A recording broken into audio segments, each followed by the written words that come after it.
tidak bercela.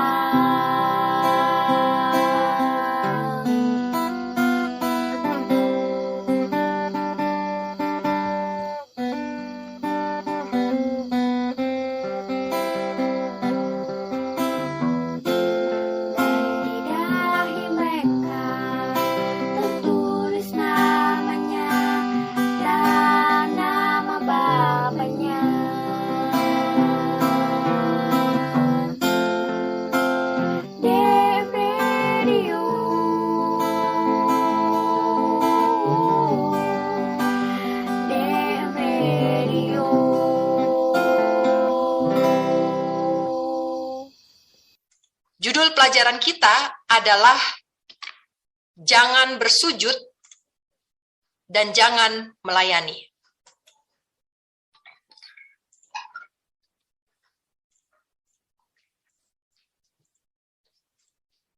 Jangan bersujud dan jangan melayani.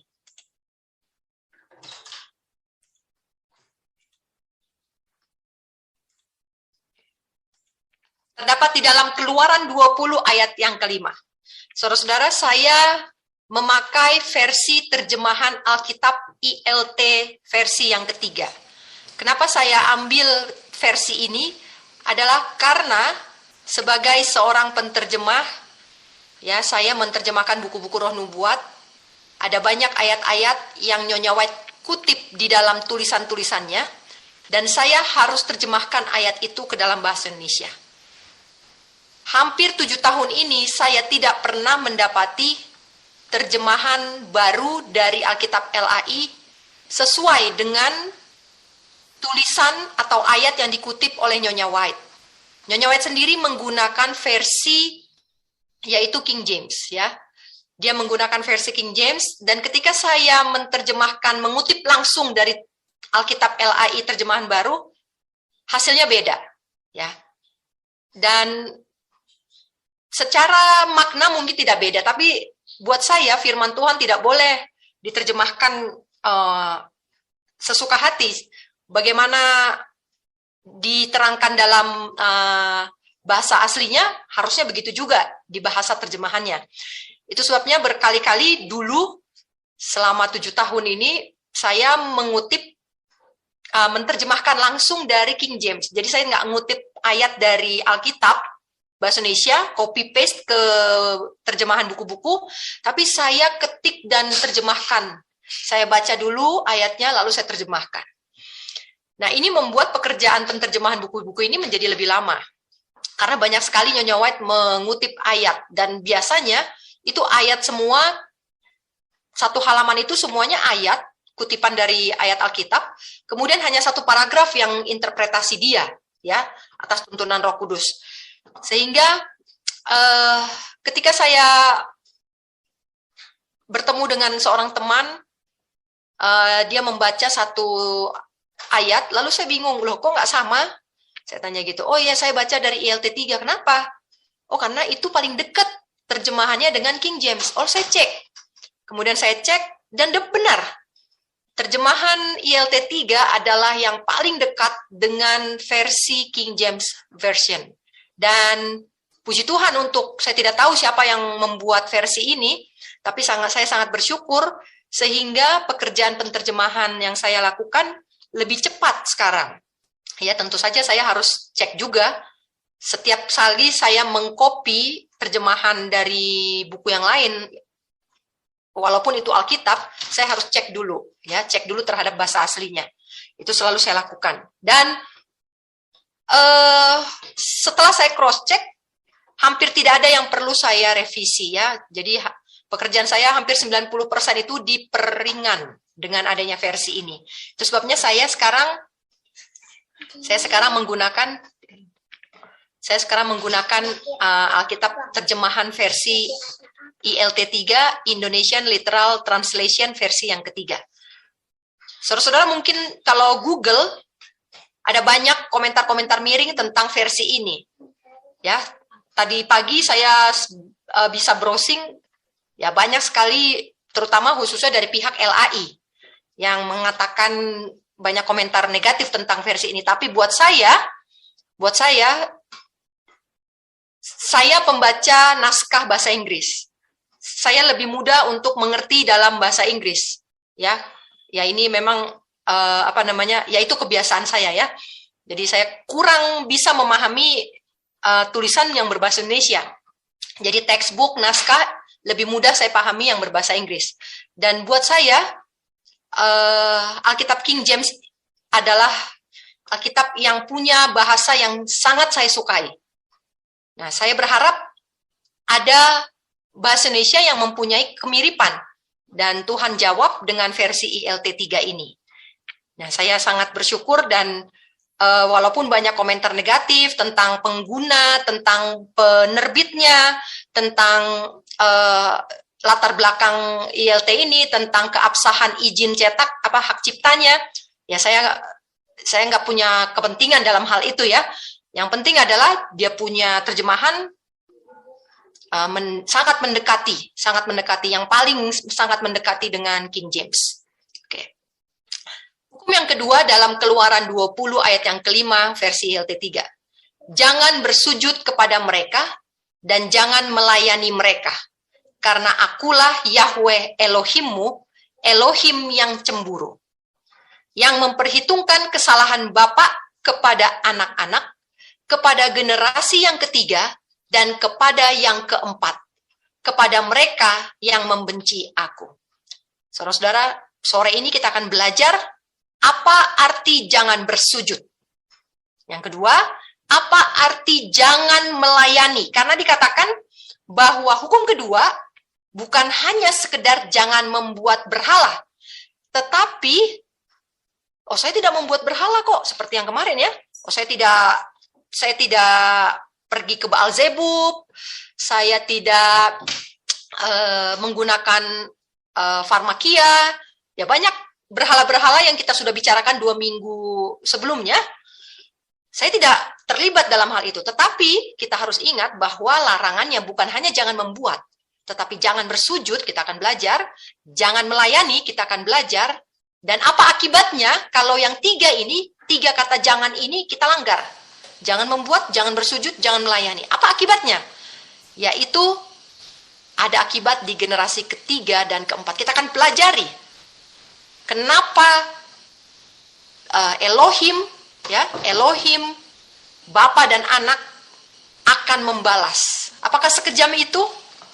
Dan siapa generasi ketiga dan keempat? Kemudian kita akan belajar juga tentang orang-orang yang membenci. Apa kriteria dari orang-orang yang membenci Elohim?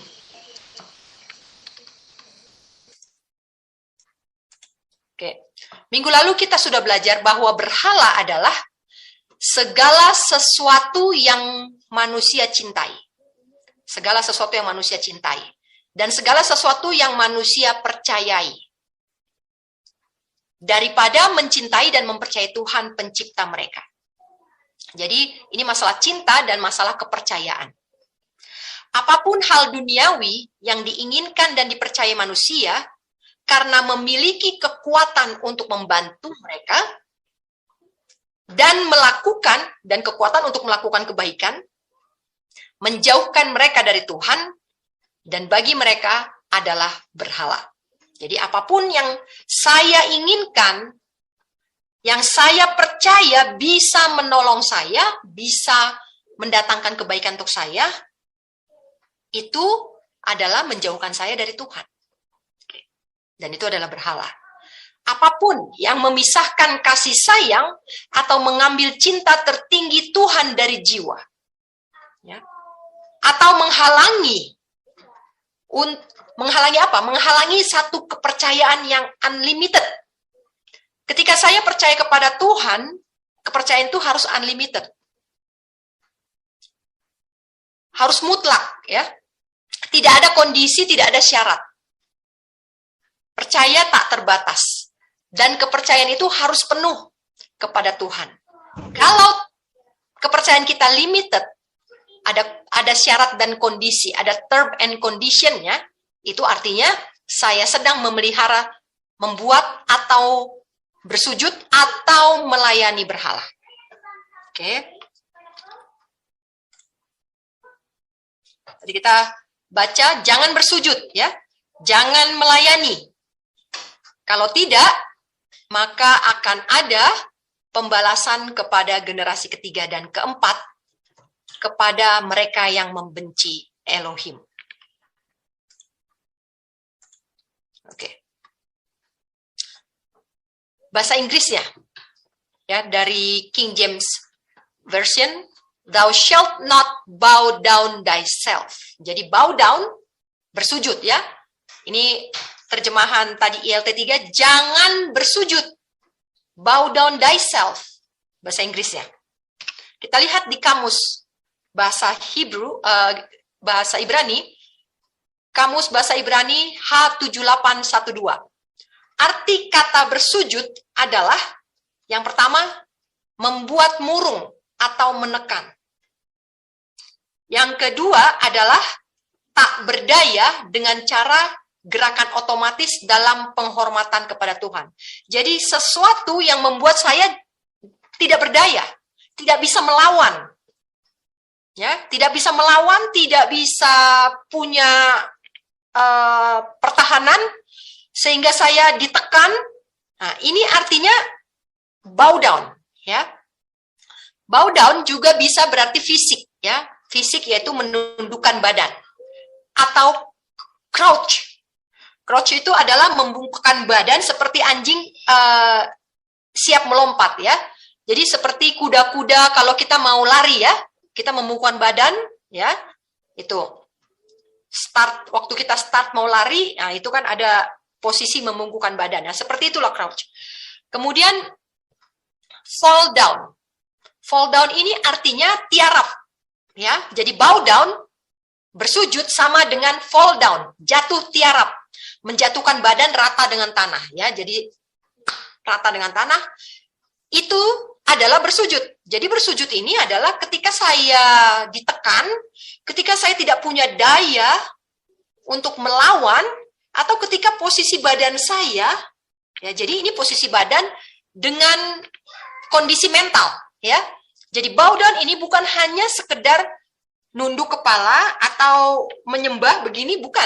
Tetapi kondisi mental seseorang sedang dalam kondisi apa, itu menyatakan bahwa dia sedang sujud atau tidak. Fall down. Saya tandai fall down ini dengan warna yang lain, karena kita akan buktikan dalam ayat yang lain. Jadi menjatuhkan badan rata dengan tanah. Kemudian bow down ini juga adalah ketika saya memohon dengan kerendahan hati. Ketika saya mengajukan permohonan dengan segala kerendahan hati, ya, kepada siapa? Misalnya saya mau mengajukan pinjaman, wah, dengan segala kerendahan hati. Atau mau mengajukan di kantor misalnya, mau minta naik gaji dengan segala kerendahan hati, atau mau meminta apa saja, ya, dengan segala kerendahan hati, itu artinya saya sedang bow down. Kemudian bow down, sujud, juga artinya adalah membungkukkan badan, ya, posisi badan lagi, ya, posisi fisik, membungkukkan badan untuk menyembah. Jadi seperti penyembahan biasa, ya, bungkuk kepada raja, kepada sesuatu yang kita hormati. Kemudian bow down itu juga artinya adalah menghormati. Bow down itu, bersujud itu juga artinya membungkuk. Dan bersujud itu yang terakhir artinya memuja, menyembah, atau melakukan ibadah. Ya, ini adalah arti dari kamus. Jadi bow down, ketika saya bilang, oh saya enggak bersujud, enggak punya berhala. Lihat, arti bow down ini adalah kondisi mentalmu. Ya.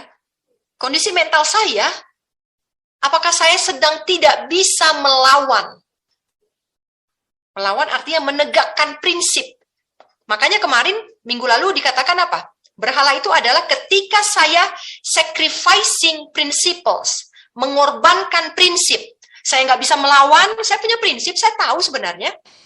Saya punya prinsip, saya tahu hukum Tuhan, tapi saya nggak bisa melawan. Ya. Saya tahu reformasi kesehatan, saya tahu makanan yang boleh saya makan, tapi ketika saya entertain di kantor, ya, karena CEO kantor yang undang di sebuah restoran mewah dan hanya 10 orang yang diundang, maka nggak mungkin saya nggak makan, saya malu dong. Lalu saya makan. Saya menempatkan diri saya dalam kondisi saya nggak bisa melawan dan saya mengorbankan prinsip. Itu artinya saya sedang bersujud dan CEO itu, acara itu, entertain itu adalah berhala saya. Ya. Oke, sekarang kita belajar tentang fall down.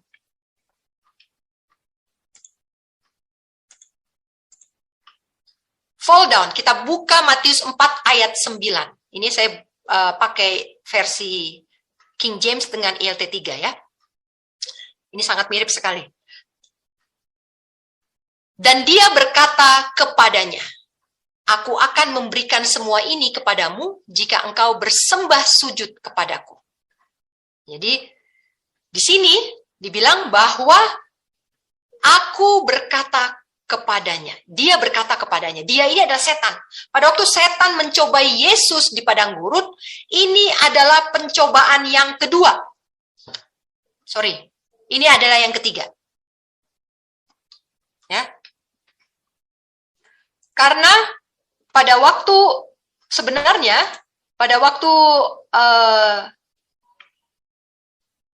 setan mencobai Yesus, dia sudah kalah yang pertama, ya. Dia sudah kalah yang pertama, dan pada pencobaan yang kedua, dia pun kalah, ya. Dia pun kalah. Tetapi pada pencobaan yang ketiga, dia masih coba lagi. Dia katakan apa? Kalau kamu mau fall down, dia nggak minta tundukan kepala, dia nggak minta bungkukkan badan, tapi harus fall down, ya. Fall down itu rata dengan tanah, jatuhkan diri rata dengan tanah, dan menyembah aku.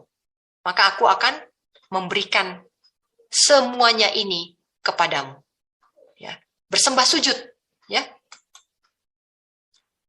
Fall down di bahasa Inggris, ya, di Perjanjian Baru di kamus bahasa Greka. Fall down ini artinya turun dari tempat yang tinggi ke tempat yang rendah. Fall down ini juga artinya menyembah. Fall down ini artinya lemahkanlah dirimu, hilangkan otoritasmu, tidak punya daya untuk mengatakan apapun, atau untuk mempertahankan ajaran, aturan, perintah apapun. Ini artinya fall down. Ya. Tidak punya lagi. Tidak punya kekuatan, tidak punya otoritas, ya. Inilah yang diminta setan dari Yesus. Otoritasmu sebagai anak Bapa, ya. Otoritasmu sebagai anak Bapa hilangkan. Dari mana setan tahu bahwa Yesus yang akan menerima otoritas? Karena dia belajar dari Alkitab. Ya, dia belajar dari Alkitab. Dia tahu dari nubuatan Daniel, ya, bahwa yang lanjut usia akan memberikan tahtanya, kekuasaannya, dominion and power kepada anak manusia yang rupanya menyerupai manusia. Ya. Kita baca dari Daniel 7 pasal 7 sampai Daniel 7 sampai Daniel pasal yang 9, kita tahu bahwa yang lanjut usia itu adalah Bapa. Dia akan memberikan otoritasnya kepada anak manusia. Itu sebabnya ketika setan, Lucifer, mencobai Yesus, yang dia minta apa? Hei, mari, otoritas yang dikasih Bapa, mau nggak kau kasih ke aku? Kau kan mencintai manusia. Kau kasihan sama mereka. Kau sayang sama mereka. Aku akan kasih. Jadi tukeran. Kamu di dunia, aku kembali ke surga. Dengan otoritasmu, aku kembali ke surga. Ini adalah fall down, ya. Kemudian worship. Worship ini dari kamus bahasa Greka G4352. Artinya adalah mencium seperti anjing menjilat tangan tuannya. Ini definisi yang lain lagi dari Perjanjian Lama. Seperti anjing mengibas-ngibaskan ekor. Jadi kalau tadi Perjanjian Lama, worship itu adalah lebih kepada posisi badan menunduk, menghormat, ya. Tetapi worship yang digunakan dalam Perjanjian Baru bukan hanya badan yang menunduk. Ekor dikibas-kibas, mengendus-endus, sama dengan membungkukkan badan. Sama dengan menghormati. Ya, itu sebabnya Daniel ketika dan teman-temannya, ya Daniel pada waktu itu tidak ada di dataran Dura ya. Pada waktu disuruh menyembah patung Nebukadnezar. Tetapi teman-temannya Sadrak, Mesak, dan Abednego pada saat itu, makanya mereka tidak mau memberikan satu gerakan tubuh yang berpura-pura. Misalnya, pura-pura jatuh, apa yang waktu itu dibilang, ada yang bilang ya, pura-pura jatuh apa, lalu menunduk, atau pura-pura jatuhkan barang supaya, menunduk, padahal supaya nggak kelihatan ya, supaya nggak kelihatan, nggak terdeteksi oleh para penguasa dan Raja Nebukadnezar. Supaya seakan-akan seolah-olah sama, jadi nggak terdeteksi. Itu adalah worship. Sama seperti sekarang. Tidak mau divaksin, tapi pakai sertifikat vaksin palsu. Supaya seolah-olah saya sama dengan dunia. Padahal saya nggak tusuk. Ini adalah worship.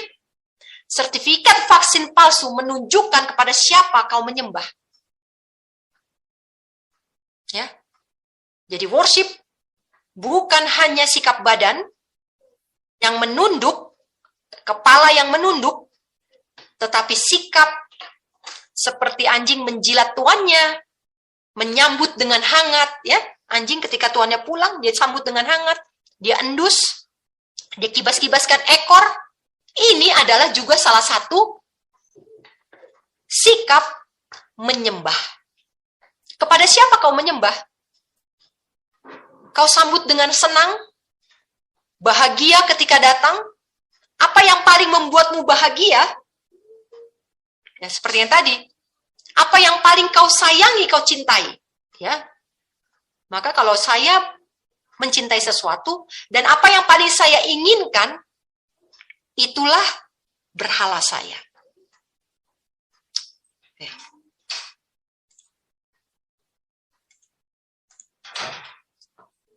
Apa kata Roh Nubuat? Pena inspirasi. Tentang bersujud. Di dalam Patriarch and Prophets 543, paragraf yang ketiga.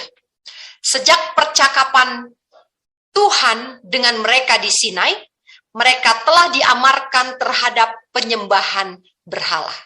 Jadi pada waktu Elohim, saya gunakan kata Elohim di sini ya, karena kita sudah bicara bahwa waktu mereka di Sinai, yang berbicara kepada mereka adalah Elohim, yaitu Jehovah. Sejak pembicaraan di atas Gunung Sinai, bangsa Israel sudah diamarkan terhadap penyembahan berhala. Segera setelah proklamasi hukum itu, pekabaran dikirimkan kepada mereka melalui Musa mengenai bangsa-bangsa Kanaan. Jadi setelah dikasih tahu tentang hukum, maka mereka diarahkan bagaimana harus hidup ketika mereka berada di tanah Kanaan. Amarannya seperti ini, janganlah engkau sujud menyembah kepada ilah-ilah mereka.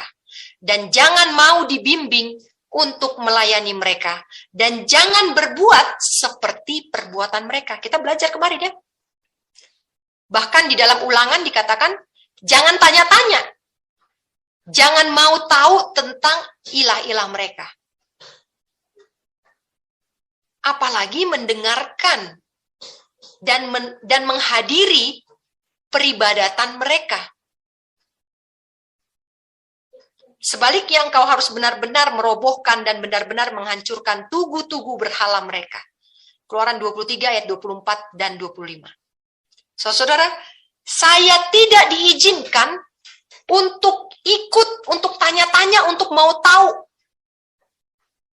Karena ketika saya tanya-tanya, ketika saya mau tahu, maka saya akan tergoda untuk berbuat yang sama seperti perbuatan mereka. maka saya akan dibimbing untuk melayani mereka. Dan ketika saya dibimbing untuk melayani mereka, saya tidak punya daya untuk berkata apa-apa. Saya tidak punya kekuatan untuk melawan, untuk mengeluarkan ajaran dan perintah yang saya punya, prinsip yang saya punya, sehingga saya ikut dalam penyembahan.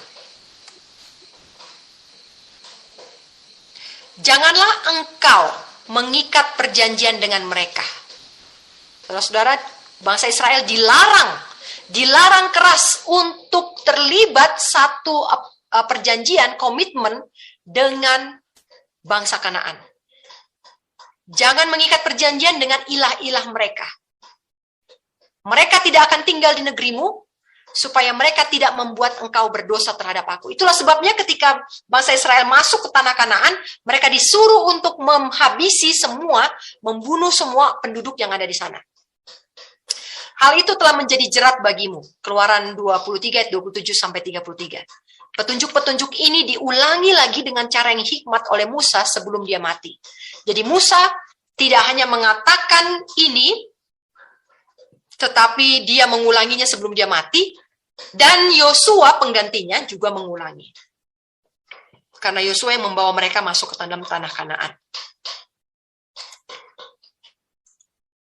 Sekarang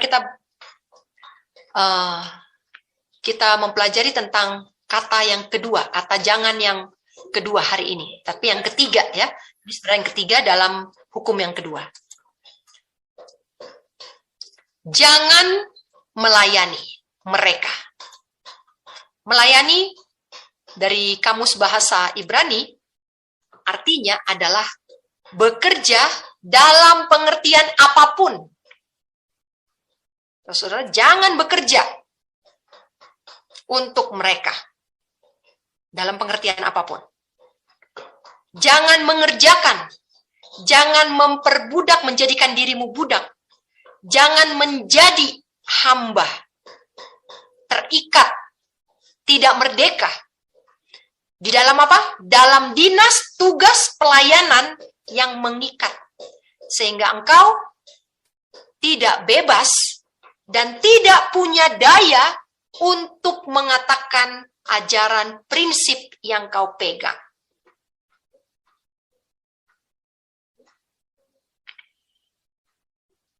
Jangan melayani artinya ketika saya menempatkan diri saya dipaksa dalam satu ikatan. Melakukan, berpakaian, menyelenggarakan sesuatu, melaksanakan, ya, petani, ini adalah semuanya melakukan pelayanan. Menjadi hamba ataupun melanggar batas. Ini arti dari melayani. Jangan saya melayani seseorang, sesuatu, atau sebuah organisasi sehingga saya ditempatkan harus tidak bisa bicara, tidak punya kuasa, otoritas terhadap prinsip yang saya pegang. Ketika kondisi saya seperti ini sama dengan menundukkan badan tanda penghormatan.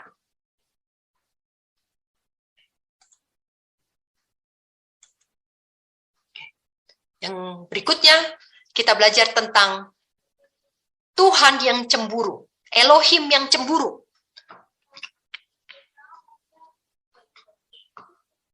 Di dalam Yehezkiel 39 ayat 25. Judulnya adalah pemulihan umat Elohim. Saudara-saudara, kita mau bandingkan ini ya dengan terjemahan baru, ini beda banget. Ini saya tulis sebagai contoh, itu sebabnya kenapa saya pilih versi yang Indonesia Literal Translation. Oleh karena itu, beginilah Tuhan Yahweh berfirman. Sekarang aku akan memulihkan ketertawanan Yakub dan akan berkemurahan hati kepada semua keluarga Israel. Dan akan menjadi cemburu bagi kekudusan namaku. Bapak Ibu, saudara-saudara sekalian, terjemahan barunya dibilang apa? Yang bedanya di kata yang cemburu ini ya, kalimat yang terakhir. Cemburuku timbul untuk mempertahankan namaku yang kudus. Padahal di bahasa Inggrisnya adalah and will be jealous, dan akan menjadi cemburu. Ini yang lebih tepat ya, ILT3 lebih mirip dengan King James. Saudara-saudara, apa arti dari ayat ini? Dalam Yesaya 39 ayat 25, Tuhan berfirman kepada Yehezkiel tentang satu peristiwa di masa yang akan datang. Tuhan menyingkapkan kepada Yehezkiel bahwa Israel ini akan ditawan 70 tahun. Ya, siapa yang menawan? Kenapa? Semuanya disingkapkan kepada Yehezkiel, dan Yehezkiel disuruh Tuhan untuk menyampaikan kepada bangsa Israel. Setelah masa-masa penghukuman ini, Tuhan juga menyingkapkan satu rahasia kepada Yehezkiel tentang masa pemulihan. Artinya, di mana Tuhan akan mengampuni dan mengangkat lagi bangsa Israel ini menjadi kepunyaannya. Makanya judulnya adalah pemulihan umat Tuhan. Sekarang katanya Tuhan akan memulihkan ketertawanan Yakub. Anak-anak Yakub tidak akan lagi jadi tahanan. Tetapi Tuhan akan berkemurahan kepada semua keluarga Israel. Dan akan menjadi cemburu. Kenapa kok? Apa istimewanya dengan Tuhan menjadi cemburu? Saudara-saudara, cemburu ini adalah bukti bahwa Tuhan menganggap Israel sebagai miliknya. Karena tadinya ketika Tuhan membiarkan Babel menawan Israel, Yehuda ya, menawan Yehuda, Tuhan tidak merasa cemburu. Daniel dan teman-temannya bekerja untuk Nebukadnezar, Tuhan tidak merasa cemburu. Padahal tadi dibilang apa? Jangan kamu melayani mereka, jangan bekerja sama mereka. Ya, karena aku Allah yang cemburu. Tetapi ketika di Babel, Tuhan tidak lagi merasa cemburu. Kenapa? Karena Tuhan tidak menganggap bangsa Yehuda ini sebagai bangsa kepunyaannya. Sudah tidak ada lagi hubungan. Nah, ketika saya sudah tidak lagi dicemburui, apapun yang saya lakukan, ya, pasangan saya tidak akan cemburu sama saya, itu bahaya. Apapun yang saya lakukan, ya, mau saya pergi jalan-jalan dengan siapapun juga, suami saya tidak akan tanya dan tidak akan cemburu. Ini berbahaya. Tapi Tuhan katakan, ketika aku memulihkan lagi umatku, maka aku akan menjadi cemburu. Ya. Jadi sikap atau sifat Elohim yang cemburu ini adalah satu bukti kecintaan dan hubungan antara suami dan istri. Ingat bahwa siapa yang menjadi suami? Pengantin mempelai wanita, pria adalah anak manusia. Mempelai wanita ini adalah kota kudus, Yerusalem yang baru. Ya. Ketika pengantin pria melihat pengantin wanitanya bersundal, maka dia akan cemburu, sakit hati. Tetapi ketika mereka bercerai, ya, suami dan istri ini sudah bercerai, maka tidak ada lagi rasa cemburu. Ya, saya dengar ada artis yang mantan suaminya menikah lagi, dia datang. Ya nggak cemburu lagi. Mantan suami, karena sudah mantan suami. Tidak ada cemburu lagi. Tetapi ketika Tuhan mengembalikan lagi pernikahan itu, ikatan itu, maka Tuhan akan merasa cemburu lagi. 2 Korintus 11 ayat yang kedua. 2 Korintus 11 ayat yang kedua, sebab aku mencemburui kamu dengan cemburu ilahi, karena aku telah mempertunangkan kamu kepada seorang suami, untuk mempersiapkan seorang perawan yang suci bagi Kristus. Saudara-saudara, saya, Paulus, cemburu sama orang-orang yang sudah dia ajar. Kenapa? Karena Paulus mengajarkan tentang Kristus kepada mereka, supaya mereka menjadi pengantinnya, menjadi pasangan, menjadi satu ikatan dengan Kristus seperti suami terikat dengan istri. Ya. Tetapi apa yang mereka lakukan? Itu sebabnya Paulus katakan, aku cemburu. Karena akulah yang membawa kamu untuk dipertunangkan kepada Kristus. Ini sikap cemburu dengan cemburu ilahi. Ini artinya Paulus juga mengakui bahwa Elohim itu punya satu sifat, yaitu sifat cemburu. Ya. Dan Paulus mengadopsi sifat itu. Apakah boleh saya cemburu? Ya, dengan cemburu ilahi. Ketika saya melihat orang-orang binasa dalam kegelojohan, maka hati saya sakit karena mereka merusak bait suci Tuhan. Saya cemburu kenapa mereka begitu memuaskan hawa nafsu dan tidak mempertimbangkan hukum Tuhan. Maka dengan cemburu itu, saya datang dan memperingatkan mereka. Kita harus mempunyai sifat yang sama seperti Kristus.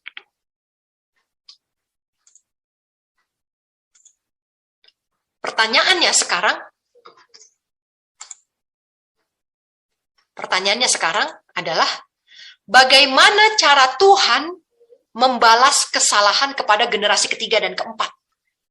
Kita baca dalam Bilangan 14 ayat yang ke-8.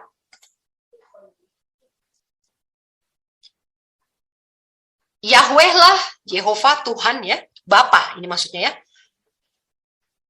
Yahweh lah yang lambat untuk marah dan yang besar kemurahannya, yang menanggung kesalahan dan pelanggaran. Jadi dibilang katanya Bapa itu dia lambat untuk marah. Marahnya lambat tapi kemurahannya besar. Kesalahan, pelanggaran dia mau tanggung semua. Tapi kok dibilang bahwa Tuhan akan membalas kesalahan? Bilangan ini katakan, tetapi dia sekali-sekali tidak membebaskan, malah memperhitungkan kesalahan Bapa kepada anak-anaknya, kepada generasi ketiga, bahkan sampai yang keempat. Saudara-saudara, bagaimana ayat ini bisa sinkron? Kalimat yang pertama katakan bahwa Bapa itu pemurah, lambat marah.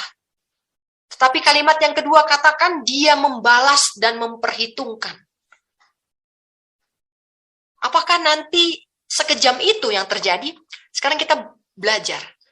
Apa yang dimaksud dengan pembalasan? Bagaimana cara Tuhan membalas kepada generasi ketiga dan keempat?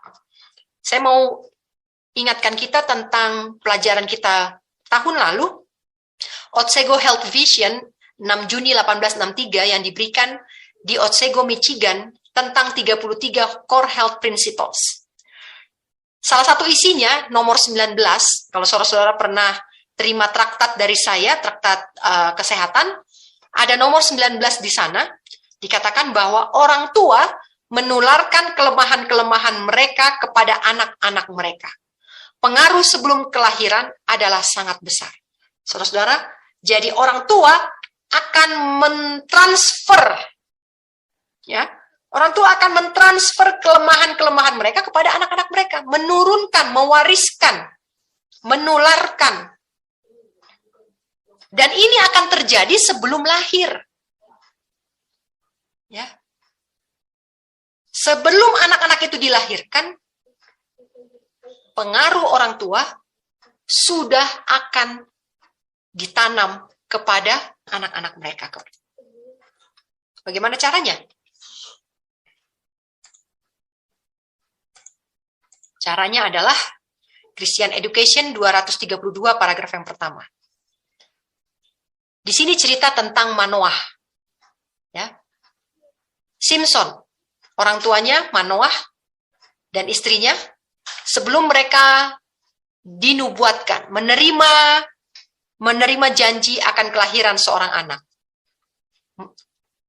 Ibu Simson diberikan fatwa, larangan perihal makanan dan minuman. Ya, Roh Nubuat katakan, jelaskan tentang ini. Kenapa Bapak dan Ibu Simson harus menjaga makanan mereka dan minuman mereka. Bukan makanan anaknya loh yang disuruh jaga, tetapi ibunya. Kenapa? Kita baca pengaruh prakelahiran. Tuhan memiliki pekerjaan penting yang harus dilakukan oleh anak yang dijanjikan kepada Manoah, Samson. Dan untuk memperoleh baginya kualifikasi yang diperlukan untuk pekerjaan ini. Sehingga kebiasaan ibu dan anak harus diatur dengan hati-hati. Jadi kenapa ibu ini harus diatur kebiasaannya? Karena ada kualifikasi yang harus dipenuhi oleh anak perjanjian ini. Anak perjanjian ini adalah Simson. Dan dia sudah ditetapkan oleh Tuhan menjadi nazir Tuhan. Itu sebabnya ada kualifikasi. Nggak asal-asalan orang mau jadi nazir. Nggak asal-asalan orang mau jadi juru kabar. Ada kualifikasi yang harus dipenuhi. Dan ini harus dipersiapkan sebelum anak itu lahir. Jangan biarkan dia minum anggur atau minuman keras. Adalah perintah malaikat untuk istri Manoah. Jadi minuman anggur, minuman keras sama sekali dilarang. Dan jangan makan apapun yang najis. Jadi makanan-makanan yang haram, jangan dimakan. Semua yang aku perintahkan haruslah dia lakukan. Jadi setelah minumannya diatur, makanannya diatur, ini ibunya ya, makanan ibunya, minuman ibunya. Yang terakhir adalah ibunya harus melakukan semua perintah Tuhan. Ya, hukum Tuhan. Ketika makanan diatur, ketika minuman diatur, maka penurutan kepada perintah Tuhan menjadi mungkin. Paragraf selanjutnya. Anak akan dipengaruhi menjadi baik atau jahat oleh kebiasaan ibunya. Jadi kalau ada anak yang jahat, coba periksa ibunya. Ini Roh Nubuat yang katakan ya. Ibu itu sendiri harus dikendalikan oleh prinsip. Jadi seorang ibu haruslah seorang yang berprinsip teguh. Ibu seorang yang lemah lembut, tapi bukan seorang yang lemah. Lemah lembut harus, tetapi lemah tidak. Karena dia harus dikontrol oleh prinsip. Seorang ibu harus mempraktikkan kesederhanaan dan penyangkalan diri. Saudara-saudara, kalau mau anaknya menjadi generasi juru kabar, harus ibunya yang harus bertobat. Harus bertarak dari makanan dan minuman, harus penurutan yang sempurna kepada perintah Tuhan, harus mempraktikkan kesederhanaan, pertarakan, dan penyangkalan diri. Kalau dia mau anaknya selamat. Ya. Kalau ini dipraktikkan sebelum anak itu lahir, maka proses pendidikan ketika anak itu bertumbuh, ini akan lebih mudah. Ini akan lebih mudah. Penasihat yang tidak bijaksana akan mendorong ibu tentang perlunya memenuhi setiap keinginan dan dorongan hati. Saya tandai di sini, memenuhi setiap keinginan dan dorongan hati. Jadi akan ada penasihat yang tidak bijaksana yang akan mendorong ibu untuk memenuhi keinginan itu perlu. Saudara-saudara, kapan ini terjadi? Ketika hamil. Saudara-saudara, kalimat ini menyatakan, jangan ngidam. Ibu-ibu yang hamil dan ngidam, itu adalah pekerjaan setan. Dan kalau ibu Bapak atau ibu pergi ke Baalzebub dan tanya, istri saya maunya ini. Oh, nggak apa-apa, kasih aja, Pak. Kasih aja. Istri saya maunya nggak bisa minum air. Maunya minumnya air pakai gula putih. Oh, nggak apa-apa, Pak, kasih aja. Istri saya maunya minumnya es krim terus, Dok. Bagaimana ini? Oh, kasih aja, Pak. Namanya juga lagi hamil. Jangan dibatas-batasin. Jangan dilarang-larang. Nanti anaknya ngences, katanya. Inilah nasihat Baalzebub. Penasihat yang tidak bijaksana. Mendorong ibu bahwa perlu. Kalau ngidam itu perlu dipenuhi. Ya. Ajaran seperti itu, Ron Wood katakan, salah dan menyesatkan. Seorang ibu atas perintah Tuhan sendiri ditempatkan di bawah kewajiban yang paling khusus untuk melakukan pengendalian diri. Saudara-saudara, Bapak Ibu, khususnya para ibu. Ya. Nasihatilah ibu-ibu muda yang ketika hamil ngidam. Jangan dituruti, itu adalah jerat setan. Ketika rasa keinginan itu muncul, bertelutlah dan berdoa, kalahkan. Maka anak-anakmu nanti akan selamat. Tapi ketika hamil, sudah memanjakan selera, ingin dipuaskan keinginannya, tidak melakukan pengendalian diri, jangan kaget kalau anak-anaknya tidak punya pengendalian diri. Sekarang apa hubungannya cerita Manoah ini dengan pembalasan kesalahan kepada generasi ketiga dan keempat? Kita lihat. Ayah serta ibu terlibat dalam tanggung jawab ini. Kedua orang tua mewariskan karakteristik mereka sendiri. Mental dan fisik, watak dan selera mereka kepada anak-anak mereka. Jadi, Bapak Ibu, kayak siapa anaknya? Kayak bapaknya dan kayak ibunya. Bagaimana mental anak-anaknya? Seperti bapaknya dan seperti ibunya. Bagaimana selera makan mereka? Seperti bapaknya dan seperti ibunya. Bagaimana karakter dan watak mereka? Seperti bapaknya dan seperti ibunya. Sebagai akibat dari ketidaktaatan orang tua. Nah ini. Karena orang tuanya tidak taat, anak-anak sering kekurangan kekuatan fisik dan mental dan moral. Saudara-saudara, disinilah kesalahan itu akan dibalas. Karena ketidaktaatan orang tua, maka dia akan menurunkan dan mewariskan itu kepada anak-anaknya. Oke, lebih lanjut kita baca. Peminum minuman keras dan pengguna tembakau dapat dan memang menularkan keinginan mereka yang tak terpuaskan. Darah mereka yang meradang, saraf yang mudah tersinggung kepada anak-anak mereka. Jadi Bapak Ibu yang minum keras, yang minum minuman keras, yang merokok, pasti akan, ini kan rusak semua, saraf rusak, darah juga rusak, dan itu akan diturunkan. Anak-anakmu akan mewarisi itu dari orang tuanya. Orang-orang yang tidak bermoral seringkali mewariskan keinginan-keinginan mereka yang tidak suci.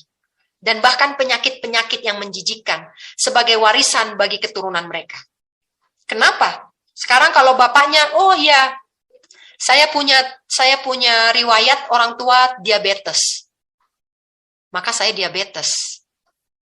Saudara-saudara, nggak ada penyakit turunan. Bapaknya diabetes, kenapa? Karena glojoh. Kegelojohan itu yang diturunkan kepada anaknya. Akhirnya anaknya glojo dan diabetes juga. Nggak ada cerita diabetes itu diturunkan. Tapi kalau pergi ke Baalzebub, pasti dibilang seperti itu. Tapi kalau kita rujuk kepada Roh Nubuat dan Alkitab, tidak ada. Penyakit ditularkan. Kenapa? Karena kegelojohan itu, fisiknya, seleranya, itu sama dengan orang tuanya, sama dengan bapak ibunya. Itu sebabnya penyakit bapak ibunya akan diderita juga sama anak-anaknya. Nah, saya tandai merah. Dan karena anak-anak memiliki kekuatan yang lebih kecil untuk menahan godaan daripada orang tua, kecenderungannya adalah setiap generasi jatuh semakin rendah. Jadi saudara-saudara, ketika saya menularkan kelemahan saya kepada anak-anak saya, maka anak saya dari bayi sanggup nggak menahan diri dari coklat misalnya? Nggak sanggup. Contoh saya tidak makan coklat dari lahir. Ya. Saya tidak kenal dengan yang namanya gula putih, coklat, dan semualah produk-produk yang itu. Saya baru pernah merasakan coklat itu waktu umur 17 tahun. Ya, itu pun karena saya pergi sendiri dan akhirnya saya beli. Ya. Saya tidak tahu, tapi ditawarkan. Oh, saya nggak minum soda, saya bilang. Saya nggak minum ini. Oh, minum ini aja, Milo. Ya. Oh, Milo itu coklat. Oh, ya udahlah, nggak apa-apa. Saya minum usia 17 tahun. Baru 1 kali. Dan saya rasakan itu enak. Ketika saya rasakan itu enak, ketika saya manjakan selera itu dan saya jadikan kebiasaan, itu umur 17 tahun. Maka ini akan berkembang sampai ketika saya melahirkan anak-anak saya. Ketika anak saya lahir, dia masih kecil. Bisakah dia melawan godaan itu? Anak kecil tidak bisa melawan godaan. Apalagi kalau orang tuanya yang memberikan. Karena orang tuanya sudah terbiasa sejak masa lalunya untuk memanjakan keinginan coklat itu. Dan akhirnya ketika saya menyediakan itu di rumah, maka anak saya tidak bisa menahan godaan.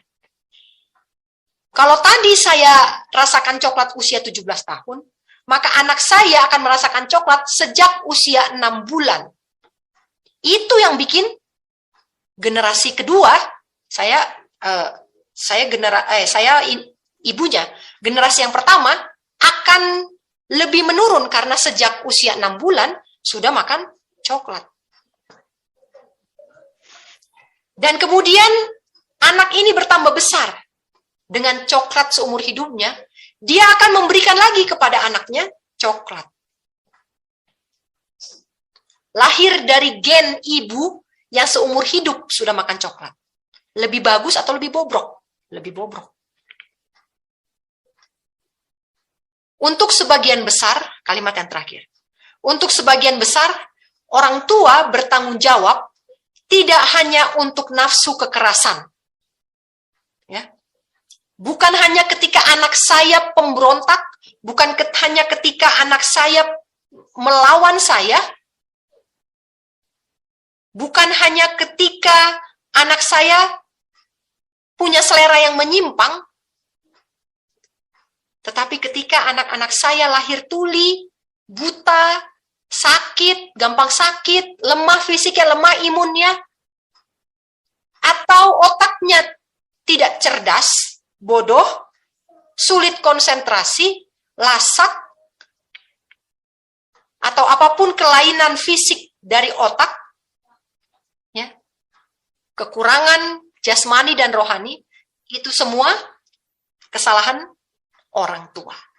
Itu sebabnya ketika saya bawa pelajaran tentang 33 Core Health Principles, ada yang bertanya, Sister, kenapa anak saya tidak suka makan sayur? Bagaimana caranya? Nggak usah tanya caranya. Anak nggak suka makan sayur, ingat selera anak diwariskan oleh siapa? Orang tua. Coba cek orang tuanya suka makan sayur apa enggak? Waktu kecil suka makan sayur apa enggak?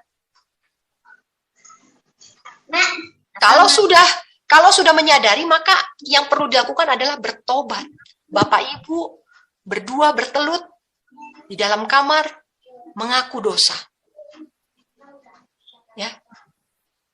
Hancurkan semua kesombongan, akui dosa di hadapan Tuhan karena selera-selera anak yang menyimpang.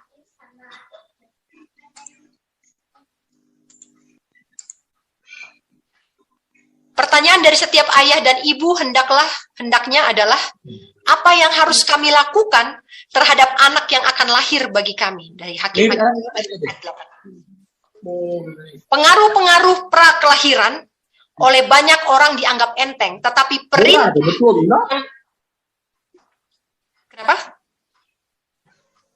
perintah yang dikirim dari surga kepada orang tua Ibrani, kepada bapak dan ibu Simpson, 2 kali diulang dengan cara yang paling tegas dan jelas dan hikmat, menunjukkan bagaimana hal ini dipandang oleh pencipta. Saudara-saudara, perkara makanan dari ibu Simpson.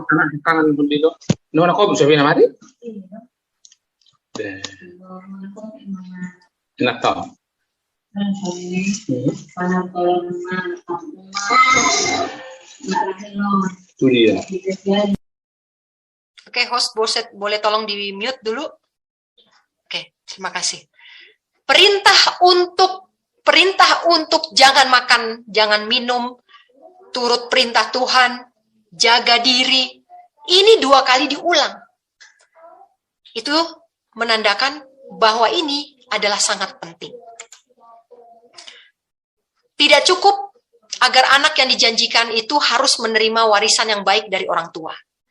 Ini harus diikuti dengan pelatihan yang cermat dan pembentukan kebiasaan yang benar. Jadi, ketika bibitnya sudah baik, nah ini bibit masalahnya ya, jadi saya ngomongin bibit. Ketika bibitnya sudah bagus, ya kalau kita menanam satu tanaman, bibitnya harus unggul. Kalau bibitnya nggak unggul, maka dikasih pupuk, dikapain juga tetap tidak akan bertumbuh dengan baik. Tapi ketika bibitnya sudah baik, berasal dari orang tua yang menyangkal diri, maka langkah selanjutnya adalah mendidik. Harus dididik. Ya, kebiasaan-kebiasaan yang benar apa? Tuhan memerintahkan bahwa hakim masa depan dan pembebas Israel itu harus dilatih dalam pertarakan yang ketat sejak bayi. Dia harus menjadi seorang nazir sejak kelahirannya. Dengan demikian ditempatkan di bawah larangan yang terus-menerus terhadap penggunaan anggur dan minuman keras. Pelajaran-pelajaran tentang kesederhanaan, penyangkalan diri, dan pengendalian diri harus diajarkan kepada anak-anak, bahkan sejak bayi. Saudara-saudara, sejak lahir umur 1 jam, sudah harus diajar pengendalian diri. Saya lakukan ini kepada ketiga bayi saya. Ya, saya tidak memberikan mereka minum lebih dari jadi jarak antara minum ASI itu hanya 2 jam. Ya, paling cepat 2 jam. Saya tidak akan berikan ASI sebelum 2 jam. Walaupun mereka menangis sekeras apapun. Dan ketika itu saya ditegur. Ya, saya ditegur oleh keluarga, ya namanya anak pertama ya. Oleh keluarga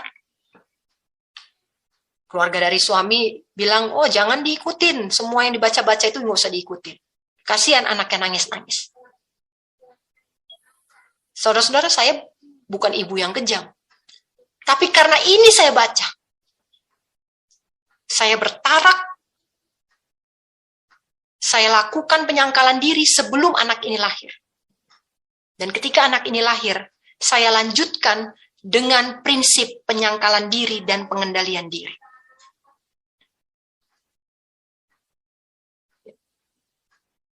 Dan ketika mereka mulai makan, maka makanan mereka berbeda dengan yang lain. Nah, yang parahnya adalah ketika di gereja. Kebanyakan orang mencemooh saya. Ya, mencemooh saya oleh karena anak-anak kami makan berbeda dengan teman-temannya. Ketika break ya, ketika makan siang, anak-anak yang lain mereka disediakan oleh orang tuanya biskuit, bawa susu coklat, yogurt, semua makanan dari supermarket.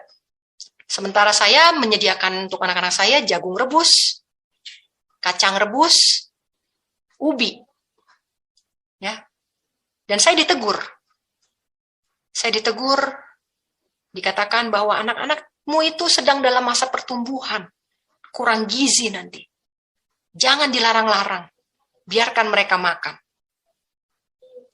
Saya tidak mengekang anak-anak saya, mereka sangat suka.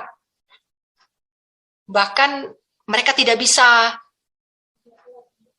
sabar untuk menanti hari Sabat karena ada ubi rebus setiap hari Sabat. Saya tidak sediakan ubi rebus di hari lain, hanya hari Sabat. Karena itu adalah satu treat, ya, apa treat? Kayak traktiran, ya. Itu adalah traktiran saya untuk mereka. Kalau mereka baik di hari biasa, di minggu bekerja, maka saya akan sediakan ubi ungu rebus, kukus untuk mereka. Dan mereka akan berusaha untuk achieve itu. Itu sebabnya ubi kukus itu bukan hal satu hukuman buat mereka, tapi satu penghargaan buat mereka. Tetapi orang-orang yang melihat itu mengasihani mereka dan menganggap bahwa saya terlalu keras kepada anak-anak saya. Dan ya, saya tidak mengorbankan prinsip. Di tengah-tengah kondisi yang berbeda, lingkungan yang berbeda, saya tetapkan diri saya bahwa saya akan lebih menurut kepada Tuhan daripada kepada manusia. Saya mau anak saya punya prinsip. Dan kutipan ini katakan, kalau mau anaknya berprinsip, maka ibunya harus berprinsip. Ibunya dulu harus berprinsip. Baru anak-anaknya bisa berprinsip. Itu sebabnya, saudara-saudara lihat, bagaimana cara Elohim membalaskan kesalahan bapaknya kepada generasi ketiga dan keempat adalah dengan membiarkan. Karena si bapak ini sudah tidak lagi menuruti Elohim, bapak ini sudah lebih senang dengan berhala, sudah melayani berhalanya, maka itu kesalahan itu akan diturunkan kepada generasi ketiga dan keempat. Sekarang apa yang dimaksud dengan membenci Elohim? Di slide kita yang terakhir. Membenci Elohim, benci dalam Keluaran 20 ayat 5, saunai. Ya, saunai. Bahasa Ibraninya. Artinya membenci secara pribadi. Menjadi musuh, menjadi benci, menjadi najis. Dalam Keluaran 23 ayat 22, sebab jika engkau sungguh-sungguh mendengarkan suaranya dan melakukan semua yang telah kukatakan, aku akan menjadi musuh dari musuh-musuhmu dan lawan dari lawan-lawanmu. Artinya kalau orang menurut kepada Tuhan, manusia melakukan perintah Tuhan, maka Tuhan akan menjadi temannya. Kalau ada musuh, dia bantu untuk lawan. Kalau ada yang ganggu, dia bantu untuk melawan. Dia akan lindungi. Yakobus 2:23. Dan digenapilah kitab suci yang mengatakan, dan Abraham percaya kepada Elohim, dan hal itu diperhitungkan kepadanya sebagai kebenaran. Maka dia disebut sahabat Elohim. Kenapa Abraham jadi sahabat? Karena dia tidak membenci. Karena dia percaya, jadi sahabat. Hanya percaya, sudah jadi teman. Jadi orang yang tidak percaya artinya dia membenci Elohim. Siapa yang tidak percaya kepada perintah Tuhan, siapa yang tidak percaya kepada hukum kesehatan bisa melindungi kesehatan, siapa yang tidak percaya bahwa hukum kesehatan akan membuat saya mampu menuruti hukum moral, siapa yang tidak percaya itu, maka saya adalah musuh. Saya membenci Elohim. Yakobus 4 ayat 4.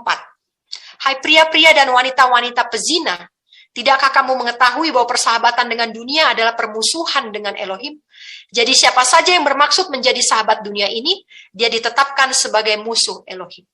Saudara-saudara, siapakah yang membenci Elohim? Adalah mereka yang sama dengan dunia, yang ikut trennya dunia. Siapa yang mengikuti dunia, dia sedang menempatkan diri sebagai musuh dari Tuhan. Yohanes 15 ayat 14, kamu adalah sahabat-sahabatku jika kamu melakukan apa saja yang kuperintahkan kepadamu. Saudara-saudara, kuncinya adalah musuh Elohim itu siapa? Tidak percaya, tidak melakukan. Trust and obey.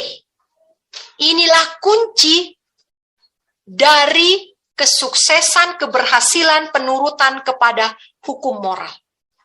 Saya percaya, saya lakukan. Kalau saya tidak percaya, saya tidak lakukan, maka itu artinya saya membenci Elohim, dan kesalahan saya ini akan dibalaskan kepada anak-anak saya. Kenapa? Karena anak-anak saya akan mewarisi kebencian itu dan akan tidak menghargai Elohim juga. Mereka tidak akan mau percaya juga. Mereka akan menganggap remeh pengajaran karena orang tuanya menganggap remeh pengajaran. Sehingga ketika saya menganggap remeh pengajaran dan anak saya sejak lahir sudah menganggap remeh pengajaran, bagaimana dia bisa menghargai pengajaran? Karena saya juga tidak pernah mengajari dia. Sejak lahirnya dia sudah menganggap remeh pengajaran. Ketika dia menikah dan mempunyai anak, anaknya itu akan 2 kali lebih remeh kepada pengajaran Tuhan. Akan 2 kali lebih bejat. Yang ketiga, 3 kali lebih bejat. Maka hukumannya, keturunan ketiga dan keempat. Jadi saudara-saudara, Bapa adalah pemurah. Itu harus kita percaya. Tetapi ketika saya menganggap remeh pengajaran, ketika saya mencintai sesuatu yang saya percaya bisa mendatangkan kebaikan buat saya, dan saya mengikat perjanjian, membuat diri saya terikat dalam pekerjaan, dalam dinas, tugas, dan pelayanan, di mana saya ditetapkan dalam, dikondisikan, tidak bisa berbicara, tidak bisa melawan, harus tunduk, harus patuh, dan harus mengorbankan prinsip, maka ingat bahwa saya sedang membentuk karakter yang akan saya wariskan kepada anak-anak saya. Saudara-saudara, dengan pengertian ini, pekerjaan apapun di dunia ini adalah berhala. Saudara-saudara, kerja di bank, apakah saudara tidak membuat perjanjian dengan perusahaan sebelum saudara masuk? Membuat perjanjian. Ada ikatan kontrak yang harus dipatuhi. Dan apa Tuhan bilang? Apakah Tuhan inginkan itu? Tidak. Tuhan tidak inginkan itu.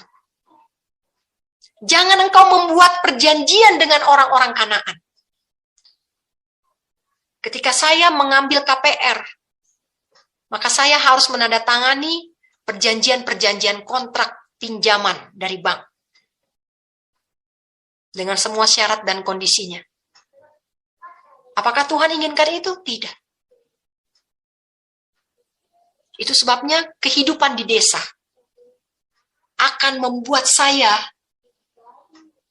mampu untuk menuruti hukum kedua. Saudara-saudara, ini kabar baiknya. Tinggal di kota 10 kali lebih sulit untuk menuruti hukum Tuhan. Benar. Karena ketika tinggal di desa, saudara-saudara di kota untuk mempunyai satu rumah, saudara harus bekerja selama 20 tahun, 15 tahun, 10 tahun. Di desa, saudara lihat, semua orang di kampung punya rumah. Apakah mereka kerja 20 tahun? Tidak. Mereka mau bangun rumah seminggu jadi rumahnya.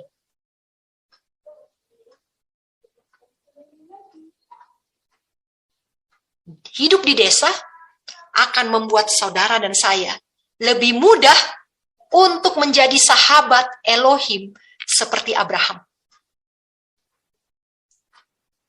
Tidak ada fasilitas lain, tidak ada cara lain yang Tuhan sediakan buat umat-umat yang Dia kasihi, kecuali hidup di desa. Karena dengan hidup di desa, saudara dan saya bisa menyembah Tuhan dengan bebas. Saudara tidak perlu ditempatkan dalam kondisi tidak bisa bicara, harus mengorbankan prinsip demi penurutan kepada satu organisasi, satu perusahaan, atau seseorang, memperhamba diri di sana. Demi apa? Demi makan. Inilah perbedaan orang yang tinggal di kota dengan yang tinggal di desa.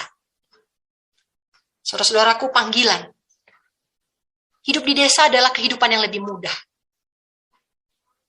Kenapa harus berpikir sulit untuk hidup gampang? Ya. Jadi orang kota ini kalau gampang itu curiga. Wah, kok gampang banget? Jangan-jangan begini, jangan. Lucu saya juga kadang-kadang ya. Ketika hidup itu dipermudah, dia maunya persulit. Padahal Tuhan sudah kasih, ini loh, hukum. Kalau kau tinggal di kota, 10 kalilah engkau lebih susah untuk menurut hukum ini. Kalau kau tinggal di desa, 10 kali hidupmu itu lebih mudah untuk menurut, untuk menjadi sahabatku. Tapi kebanyakan orang memilih untuk hidup lebih susah. Kalau bisa dipersulit, kenapa harus dipermudah? Itu prinsip orang kota. Ya. Saudara-saudara, kita akan menuju kepada kebobrokan moral manusia. Semua hukum akan dilanggar. Ya. Hukum pertama kita sudah belajar kemarin, jangan ada padamu Elohim lain. Ini adalah reformasi kesehatan. Pelanggaran terhadap reformasi kesehatan adalah pelanggaran hukum pertama. Itu sebabnya kalau tidak reformasi kesehatan, bisa nggak menurut hukum moral. Hukum ke-1 sudah dilanggar, bagaimana hukum kedua? Hukum ketiga, hukum keempat? Nggak akan bisa lakukan. Apalagi menolak Sandelo. Orang yang tidak reformasi kesehatan tidak akan sanggup menolak Sandelo. Nggak akan ada kesanggupan. Dan reformasi kesehatan akan lebih mudah dilakukan 10 kali bila hidup di desa. Saudara-saudara, panggilan kepada kita sore ini adalah Tuhan itu, Bapa itu begitu baik, begitu berkemurahan. Sebelum Dia berikan tuntutan, Dia sudah siapkan dulu caranya. Sebelum Dia kasih soal ujian, Dia siapkan dulu kunci jawabannya. Dia bukan seorang profesor yang senang kalau murid-muridnya itu salah semua. Keinginannya adalah agar semua manusia bisa selamat dengan mudah.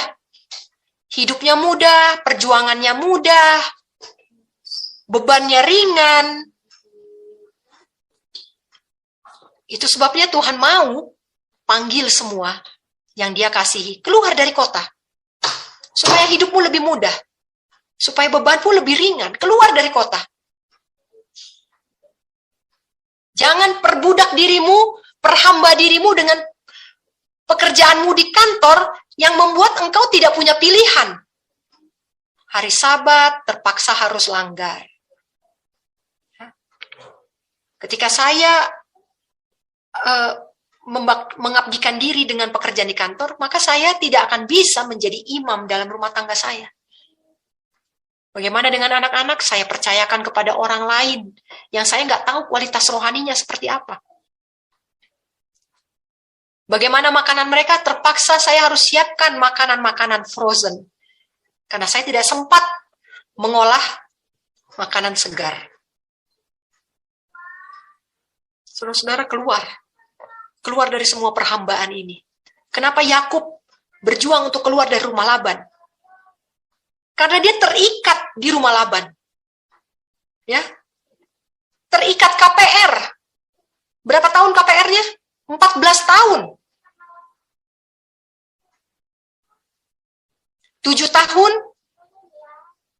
untuk Lea, 7 tahun untuk Rahel, 14 tahun, 6 tahun lagi untuk hewan-hewan dan ternak. 20 tahun KPR, cicilan 20 tahun. Yakub sudah muak dengan semua cicilan-cicilan ini, sehingga dia bilang apa? Saya mau pulang ke rumah Bapak. Karena di rumah Bapak saya dulu, Bapak saya, ya dia punya Bapak Ishak, nggak perlu bayar cicilan mau punya ternak, nggak perlu bayar cicilan untuk punya rumah, nggak perlu bayar cicilan untuk punya istri. Sementara saya,